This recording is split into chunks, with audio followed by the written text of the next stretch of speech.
వ్యవసాయంలో పాడయ్యావా? నీ వ్యాపారంలో ఫెయిల్యూర్ వచ్చిందా?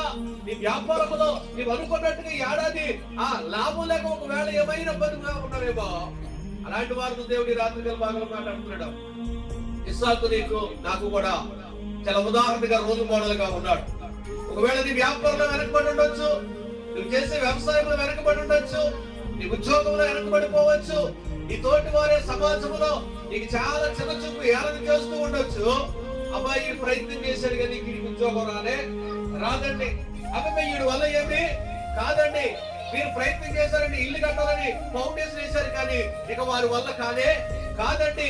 ఇక ఎప్పటికీ కట్టలేడండి, వాడి వల్ల కాదండి, అసలు నీ వల్ల కాదనేటువంటి రకరకాలటువంటి ప్రశ్నలు ఒకవేళ లోకంలో ఉన్నటువంటి అనేక మంది వ్యక్తుల ద్వారా నువ్వు వింటూ ఉన్నావేమో. అలాంటి నిందలలో నువ్వు పాల్గొంటే ప్రభు మనతోనే సూటిగా మాట్లాడుతున్నాడు.